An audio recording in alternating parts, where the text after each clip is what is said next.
It's a beautiful August evening, and along with the beauty and the warmth have come a rattlesnake, a little bit of a rattlesnake invasion. I have been up here, this is my 4th year up here, and although I've heard that there are rattlesnakes up here, I've never actually seen one, and I've never actually had as much activity as I've had lately.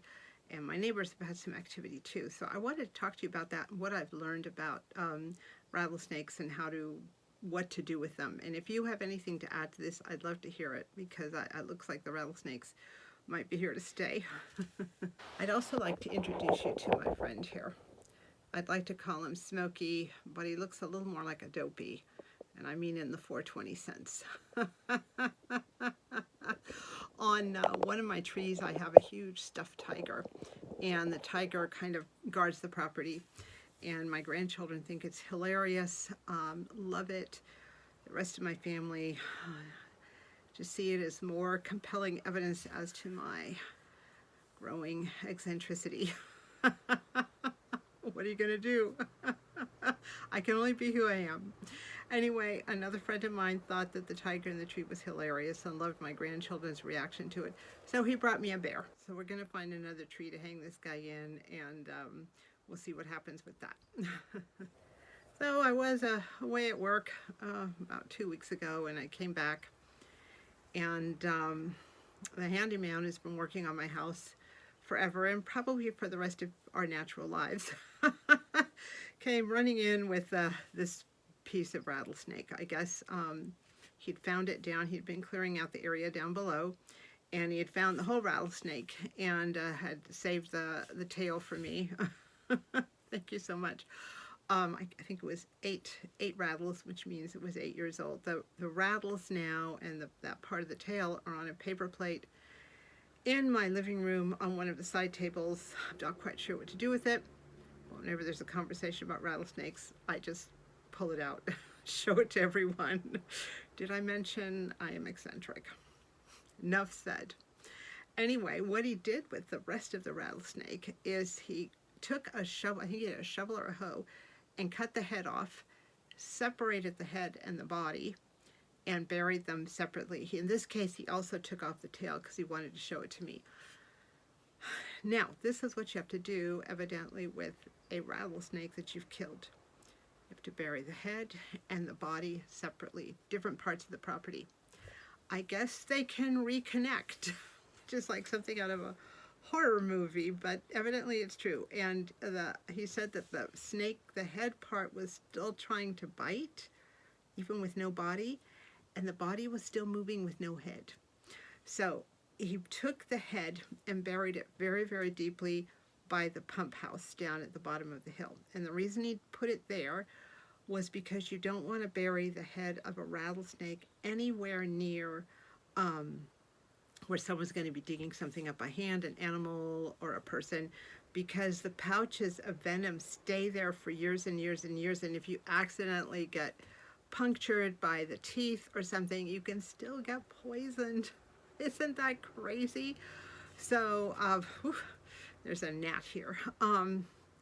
That's what he did, and he buried the body far, far away. And as I say, I now have the tail as a souvenir.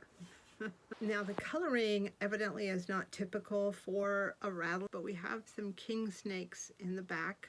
King snakes are great. They live in a little berm by my creek, and here's one of them just swerving around in there. We saw it a few weeks ago.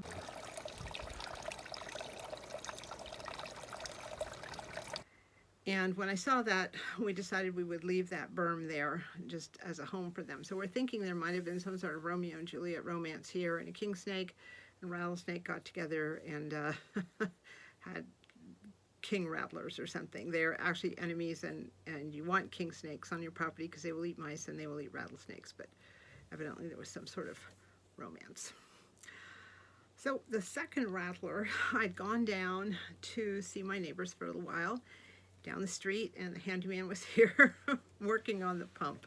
So underneath, by the pump, I had a little area where the filter is, and he's building all these little things so I can get water and pressure into the house. And he was out in the front, and he saw the feral cat looking at something and just kind of kind of, I don't know, moving strangely. So he looked also, and he saw this much smaller rattler with 4 rattles. So he did the same thing. He took the shovel, cut the head off, buried the head right by the pipes there, because again, nobody's going to be digging there with their hands or doing much of any digging there. And then the body, he just left out. The dog, his chihuahua, ended up eating the tail and the rattlers and was just playing with it. The rattler looked to be a more conventional rattler with a diamond sort of design on its back, but you really couldn't see it because the dog had thrown it around in the dirt. Anyway, that was in my driveway, and quite a few neighbors came by to look at it afterwards, including someone on a horse. Many rattler stories came out of that. So right now we're down to, my neighbor had one up the road. She said she wasn't able to kill it in time. She had a shovel, but the thing slithered away real fast. She's worried about her small dog. And I have a big rock formation in the front of my house, and evidently there was a rattler colony there years ago before I lived there, and they threw a smoke bomb under there and all the rattlers went. So rattlers are definitely something I'm going to have to look out for and be more aware of. I think they are looking for water. The one that was found right by the pipes here, because he'd been working on the pipes, there was some water on the ground, so it was around there. So that is what we're thinking, is that he was looking for something to drink. So that is my rattler story.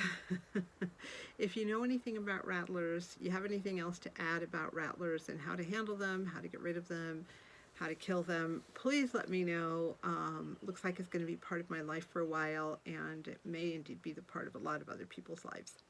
Anyway, Dopey and I would like to thank you for joining us this evening, and I'll keep you posted as to where he ends up. Thank you so much for watching.